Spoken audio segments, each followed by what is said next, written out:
It can't be proved that he was being paid by Tween, but it is clear that in 2008, Standen was actively seeking money from his other shady friends.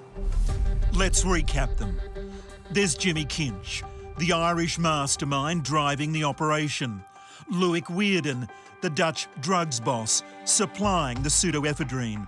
Bill Gelately, the Sydney food importer, ready to receive the drugs in a shipment of rice. And Mark Standen, who's hungry for cash. You can see from his communications in his emails that he was sending to this cartel, he was becoming more and more desperate. Initially, they were just, oh, this will tide me over. This will be a sweetener for some other corrupt elements within law enforcement. Yeah, I need to pay this guy, I need to pay this guy. And as the emails went on, you could actually read into them the desperation that he was starting to feel. And he would ask for more money. And they were like, hang on a minute, we just gave you $50,000, yeah, I need more money. Here's a typical payoff scenario. Gelately was the money man, but only because Kinch had given him $1 million up front to finance the Sydney end of the operation, including renting a warehouse. From time to time, Kinch would write emails to Gelately with coded instructions to make payments to Standen. In this case, $30,000. The email reads, "Can you give our friend a Christmas card and put $30 in it so that she can have a decent Christmas?" Soon after, Gelately gets on the phone to Standen. G'day, mate. Hey, CEO. Next week I need to give you a Christmas ham from beef to a nice Christmas hams, our famous Christmas hams. The best in the planet. A few days later, Standen meets Gelately, and the cash is exchanged. Your hands there and your present box. So just be careful. Box. There. The box. Put a ham in it. Oh, really? Yeah. Oh. Okay. Yes. Oh, well. Good Christmas present. I see one from you and a good one from my friend. He was a man who wanted a more glamorous, wealthier life than he had. Now, at the Crime Commission, he must have been on 200, 250 grand a year, but he had a very expensive gambling habit, and he also had, Adam, a very expensive girlfriend. He was a glamour boy. He would shower her with trips away. They would stay at the best hotels. They would stay in the best suites. He would buy her Tiffany bracelets or earrings or pearls or what have you. I mean, he was starting to live this sort of lavish life, and he needed to sustain that.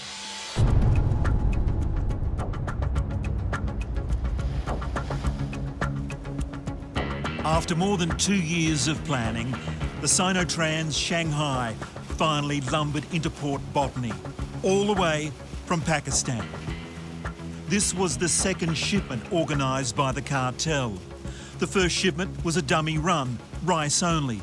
But this time, it was the real deal.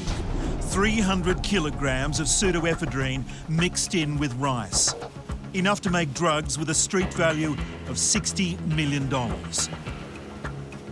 For everyone involved in the operation, it was a critical moment. It was very unnerving for them because when the rice arrived, there was no paperwork, there was no bill of lading. The Pakistanis then sent a message to Gelately, who freaked out, saying, oh my God, they're holding us to ransom. They want more money for the paperwork. Gelately got straight on the phone to Loic Weirden, the Dutch connection. Hello? Hi, with me? Hello, my brother. Let me just tell you what happened. I received the documents today. Yeah, it was in an express post from us. Have a guess what's inside? No, I don't know. A ransom letter. What?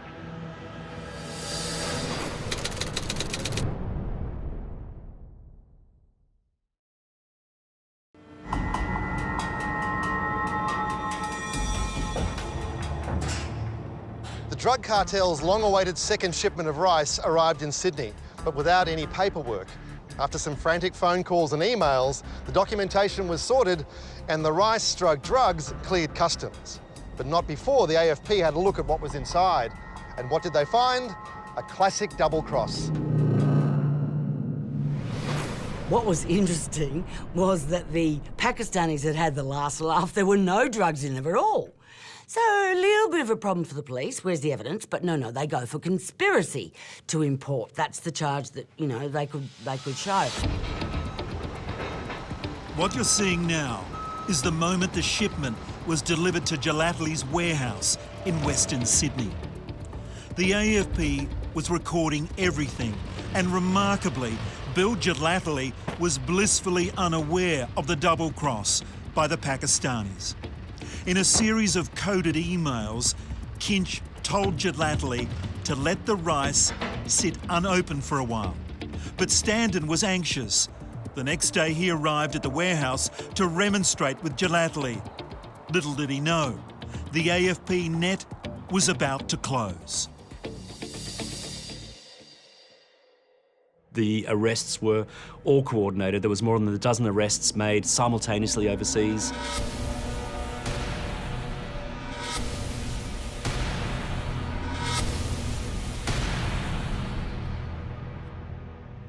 At what point did you know that Mark Standen was going to be arrested? Well, there was a couple of times that we were told, brace, brace for impact, he's about to be arrested. The feds picked the one place where Standen would least expect them, the car park of the New South Wales Crime Commission headquarters in Kent Street. I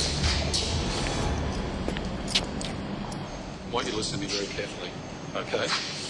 We're here to arrest you for conspiring to import into Australia a commercial quantity of border-controlled precursors. Do you understand that? I hope you're kidding me. I'm not, mate. I'm deadly serious. It's G up. No, it's not.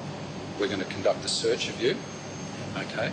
And then we'll be taking you back to our office, to an interview room, where we'll be giving you the opportunity to take part in a tape-recorded record of interview.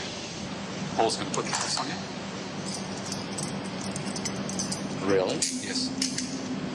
String arrest.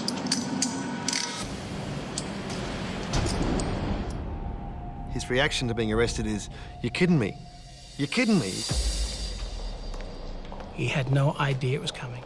The arrogance of the man, the belief in his own infallibility, the belief in the stupidity organisation he worked for, he didn't see it coming. He was genuinely surprised. And it was quite funny. By the time they got Mark Standen in the police car to be charged, and they brought him through the police headquarters, his story was put up on every screen on the internet. And of course, that was for effect. They put it up there and they went, "Hey, Mark, that's you up there, isn't it? Isn't that you?" And of course, we had his photo, we had all sorts of undercover images, and we had the full story about what he had been doing for the last couple of years. And that shocked him, and that was used to put a bit of pressure on him to break ranks, to actually admit what he did. And of course, he never did do that. It's alleged that you conspired with Bill Gelatli and other persons to import into Australia border control precursors. Do you understand the allegation? Yes. What can you tell me about that allegation?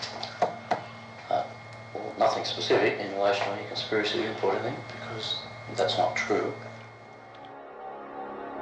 Even as the allegations were outlined to him, Standen continued to protest his innocence. He even attempted to get released from custody. Well, just don't arrest me, I'll go home, come back tomorrow. What do you like? There was one admission he was prepared to make. How would you describe your current financial position? Personal? Poor. At the time of his arrest in 2008, Standen owed approximately $1 million. And $150,000 on his credit cards alone. He owed about $150,000 on 3 credit cards he had. You wonder where the money went. Still to come, the trial, the verdict, and the secrets Standen is still keeping. I personally suspect that Mark Standen could drop a whole lot of buckets on a whole lot of people.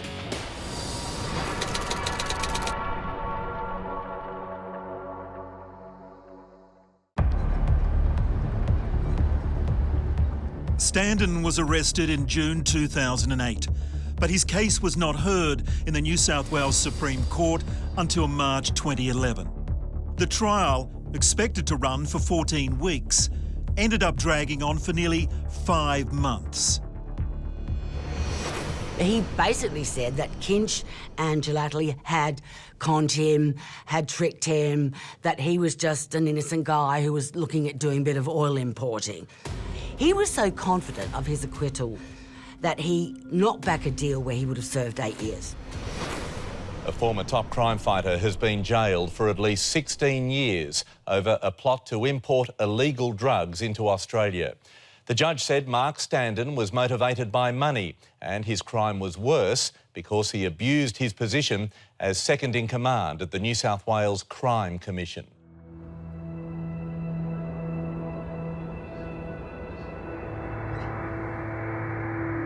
Mark Standen maintained his innocence throughout his trial and does to this day, despite the overwhelming evidence linking him to the cartel and the pseudoephedrine importation. He was sent here to Long Bay Jail, where he'll remain in protective custody until 2024, when he's eligible for parole at the age of 67.